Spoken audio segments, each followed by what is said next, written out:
Okay, so I have questions when it comes to the video. And if you all have questions, I can see you. So I have a video on my YouTube that show you just how to transfer measurements, right? So I'm going to go over a couple of the questions that I received. One is, I didn't get the zero. I think I saw that question. So the zero is right here. That's the zero. I don't have my tape measure on me, but if you have one of those retractable tape measures, the zero, it says zero. So this is where we are with the zero. And when I say zero, this is exactly what I'm talking about. And now, how do you know where to start at? The temple area is right here. This is the back of the wig block. Usually where the number is the back of the wig block.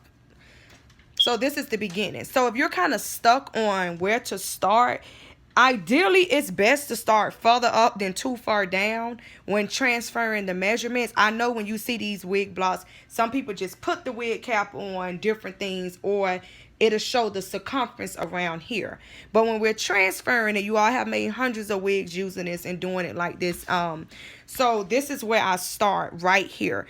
And I'm going to give you another little visual to help you with being able to see where you should start. So this is the temple area where it kind of comes out, it protrudes out right here some. So usually, like, I just come up about a ½ inch from here and I'm right here starting. So that's where I'm starting. This is a GEX 22 wig block, and we all know with teaching, show me something I can try to do at home. So if you put your zero, let's just start at zero from here at the rim. I'm right at a little under the 8.5 mark. So hopefully that helps you all. That is a question that I received. If I can see the questions on here as you all ask, I'm going to do it. I look a hot mess, so no, I'm not getting in the camera today. Now let's get on to what measurements you would use if you want to make a standard size wig, average size, ready to ship wig for a dome cap. You will use a 22 circumference, which is the wig block. Your front to nape will be a 15. Your nape is a 5. And your temple to temple is 16. So those are the measurements that you transfer. So if you want to say, like, I want to ship a medium, if you want to ship a medium wig, a medium is an average size wig. It's going to fit most people between like that 21.5, even sometimes to that 22.5 mark. So this is what we're using. This is what I teach in my class. So I'll drop another video on how to do it for a small and then how to do it for a large. So let's get into it. We have about another couple of minutes here. So I start here at the zero. What I do is I bring my tape measure straight down. And you all have to remember, whenever we're doing this, you're trying to get as close as possible to the clients, to your head measurements. That's the goal. Some people are going to feel like, oh, it's a perfect fit. I've had people to tell me that, but again, it's a more savvy way of making wigs. This is the quickest custom way to do it. So from here, I'm going to my 15. And I pretty much have this wig block already marked off. So this is my 15 right above my 22. And I drop that. So here it is. So we're at the 15. The next one is 5. You always want to start with, okay, a nape. Let me back up. My nape is 5. So because my nape is 5, I am going to go half of 5, which is 2.5. We at basic math. If it was 6, I'm going to put my 3 underneath this pen. Now, what I want to show you here is if someone is a 6, you all, they're usually like heavy set or a bigger neck. If someone tell you they are 6 and they have like a 21 circumference and you're making wigs, you should question that. The average size is like anywhere between like 4.5 to 5. So we're going to go with the 5. I'm going to put 2.5 underneath the pen. And all I'm going to do is get my pen and pin at the top of the 0. And if you just join it, my 0 is just at the silver mark. With the retractable tape measure, it'll say 0. And I'm a pin at the 5. Now, one common thing I see people make a mistake on in class whenever they're doing it, right? Remember, I put it underneath. We're trying to stay straight across.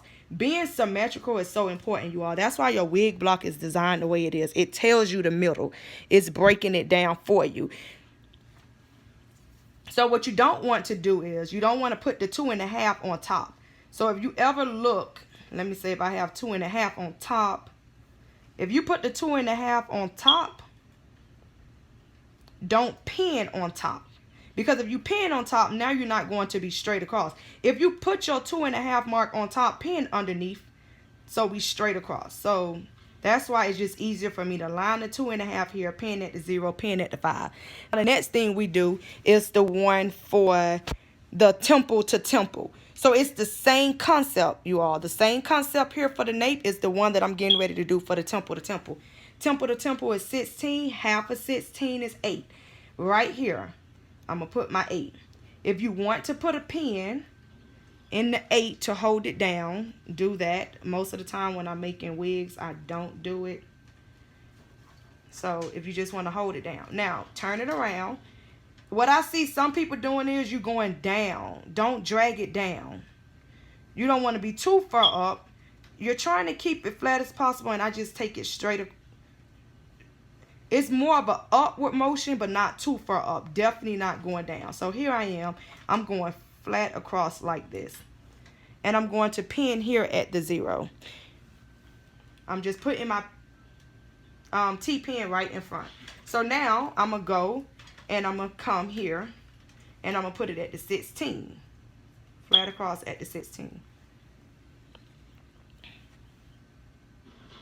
And those are all the measurements that you use to, you don't need this here.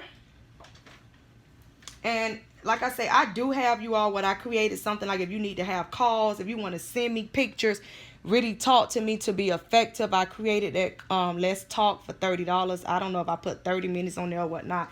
But if you know me, I don't rush anything I do. So we're talking.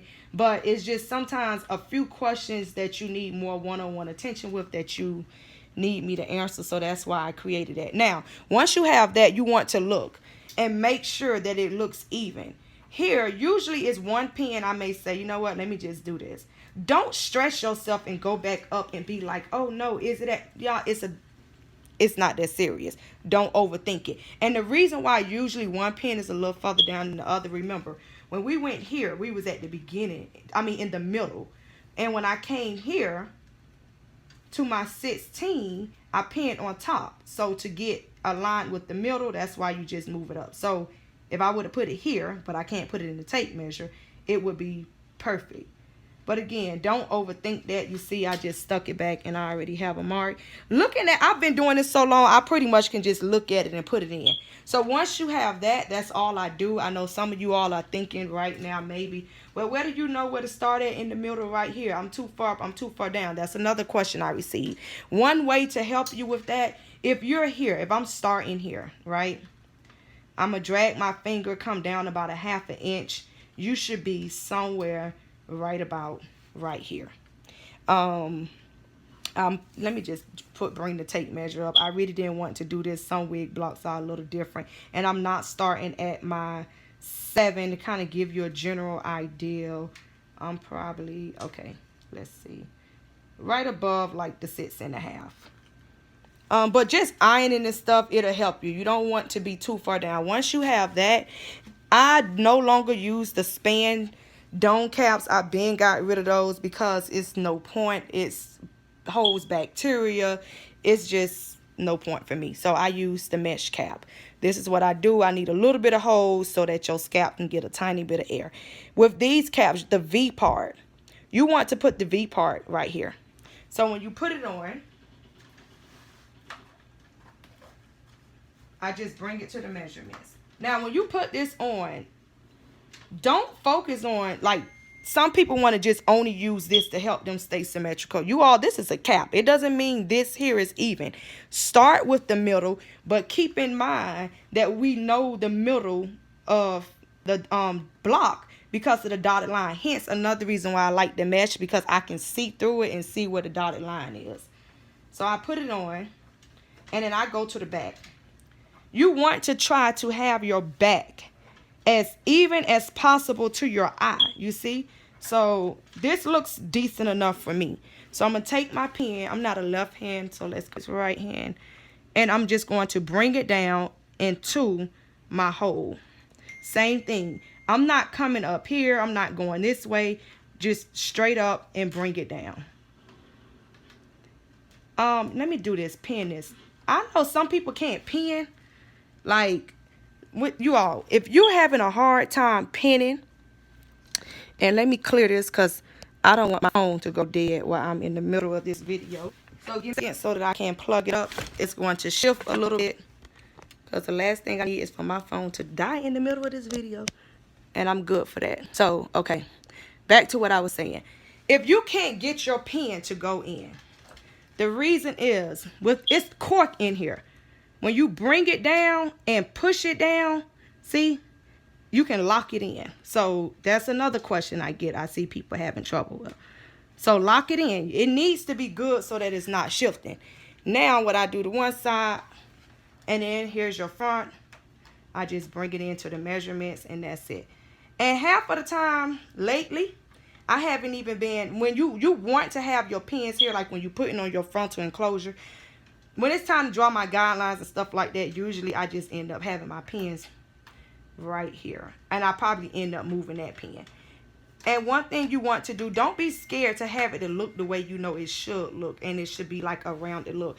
So once you do this, you put your closer frontal on. And you've captured your measurements with the stretch. So I hope that helps. That was quick, easy, fast. And that is out the way how you transfer your measurements. If you want to just make ready-to-ship wigs, have some on hand. Make these at your pleasure, at your leisure. And that's it. Thank you as always for learning with Amore Janelle.